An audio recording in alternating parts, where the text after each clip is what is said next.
CNN Student News, the current events you count on, the puns you put up with, and the sweater vests you love. I'm Carl Azus. Here we go. Hong Kong.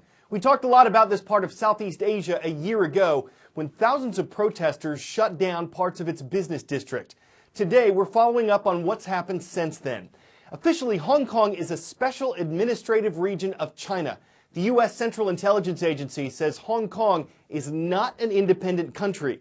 But people there have certain freedoms, like freedom of the press, freedom of assembly and expression, that the communist Chinese government does not allow in other places. Hong Kong's government type is listed as a limited democracy. Over the past year, those limits have been tested. When Britain handed Hong Kong back to China in 1997, it was agreed the city would operate under a principle called one country, two systems. That means it's officially a Chinese territory, but it still maintains its own currency, government, and laws. For example, residents can protest, they can criticize the government, and the press is not censored. Britain and China also agreed Hong Kong's high degree of autonomy would last for 50 years, with the aim of eventually establishing an election system based on universal suffrage. That means one man, one vote. Hong Kong has a population of 7 million, but currently only an elite committee of just 1,200 people have any say in deciding the city's top leadership, many of whom are Beijing loyalists.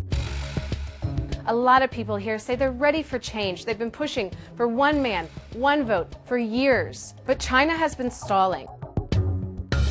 In August 2014, China finally unveiled its plan for democratic reform, ruling Hong Kongers could only vote for their next chief executive from a list of candidates that had to be pre-approved by Beijing. That sparked widespread outrage, fueling Hong Kong's Occupy or Umbrella movement, a mostly student-led protest against the Beijing plan. Thousands of people filled the streets for months, pitching tents, shutting off key parts of the city, creating works of art, all in the name of democracy. It was unlike anything the city has ever seen before. Hong Kong lawmakers later voted down Beijing's proposal, with some saying they would never accept a, quote, fake democracy. So what happens next? For now, the status quo remains, with no clear plan forward. The only thing certain in Hong Kong's future is a return to full Chinese control in 2047. Students at the University of Mississippi in Oxford, also known as Ole Miss, are having a vote this afternoon. They'll be deciding whether or not to remove the Mississippi state flag from campus. Its design features the Confederate battle flag, which represented Confederate states during the U.S. Civil War. In recent decades, there's been a lot of controversy over the Confederate flag. A number of groups in the South have pushed for its removal from public buildings and state capitals. They see it as a symbol of racism. This summer, South Carolina's government voted to remove the Confederate battle flag from its capital after a racially motivated shooting in the state. Yesterday, Greene County, Tennessee was considering raising the flag over its courthouse. Supporters see it as a symbol of wartime sacrifice, history, and Southern heritage. Several U.S. states, including Mississippi, still maintain some form of Confederate design in their state flags. In the charming southern city of Oxford, Mississippi, relics of the Confederacy are pervasive. This week, the University of Mississippi Associated Student Body Senate will vote on a resolution to try and remove one of those symbols, the Mississippi state flag.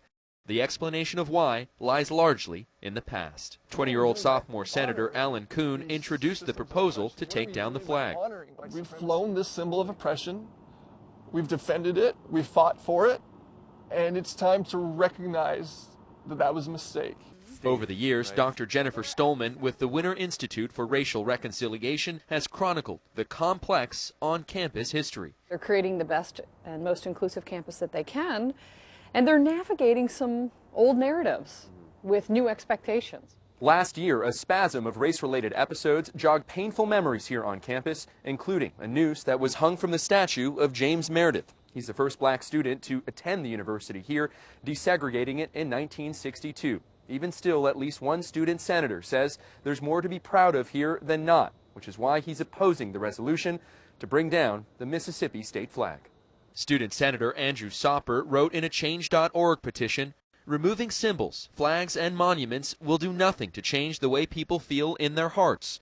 Ole Miss students and my fellow Mississippians rise up and push back on political correctness and support the state flag. The school is deeply rooted in tradition, a vestige of Southern history and pride.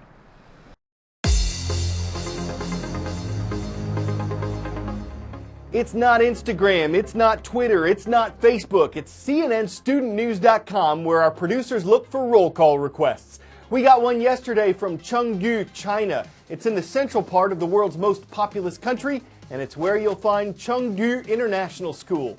Falcon Ridge Middle School is next. The Falcons are flying over Apple Valley, Minnesota. And rounding out our roll, American Christian Academy in Tuscaloosa, Alabama, we're saluting the Patriots. Think about the energy given off by a nuclear bomb. Scientists worldwide are trying to figure out how to control and contain that same reaction through a process called nuclear fusion. It could yield clean energy with no pollution. It could bring power to the world at a relatively low cost. But it's very hard to do. The energy it could take to achieve nuclear fusion could be greater than the energy the fusion yields. And critics say the investment of billions could better be spent on researching renewable resources instead. We're hungry for power, and we're constantly looking for more. What if there was a way to get all the energy we could ever dream of? A way that wouldn't pollute the planet and would never run out? NIF is the world's largest, most powerful laser. My role here at the NIF is to lead and execute experiments primarily in pursuit of achieving thermonuclear ignition, fusion. Our stars power themselves through a process called nuclear fusion, something that's been nearly impossible for us to recreate on Earth. But many believe we're on the brink of cracking that code, and investors and governments around the world are spending billions to make sure we do. The NIF is, in fact, 192 separate lasers, and we're taking a huge amount of energy, megajoules of energy, and we're going to focus all of it down on our fuel capsule, which consists of deuterium and tritium, which are isotopes of hydrogen. And so what we're trying to do is get that fuel up to such high temperatures and densities that those hydrogen atoms actually fuse. And as I do so, the remaining atoms will weigh a little bit less, and that liberated mass gets converted into energy. And that's the fusion energy we're working to harness. Thousands of miles away in France, the world's most ambitious attempt at fusion is being built. This is ITER, a multinational project to make fusion a reality. Construction should be completed by 2020, with a price tag of an estimated $20 billion. Unlike NIF, which is experimenting with lasers and X-rays to achieve a fusion reaction, ITER will use something called a tokamak to activate hydrogen isotopes with powerful magnetic fields, electricity, and extreme heat to try and achieve fusion. The reaction could reach temperatures 10 times greater than the sun's core. We get a good portion of our energy on Earth from the sun. It is the lifeblood of humankind and everything living on Earth. So if we can harness that within the laboratory, if we can figure out how to make this a viable energy source, that's huge.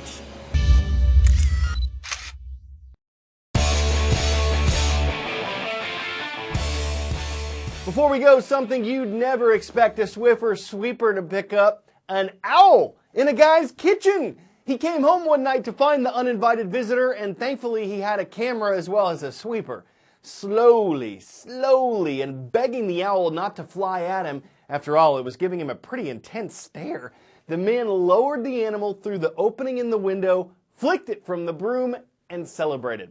Of course, he could have tried soothing the savage beast with music, like singing "Owl Fly Away." Could have also offered it food if he had any owl pellets. It was a glaring challenge the man hopes won't come beak. A staring contest the owl won, though we doubt it gave a hoot. We sure hope you'll swoop by tomorrow for more CNN Student Whoos.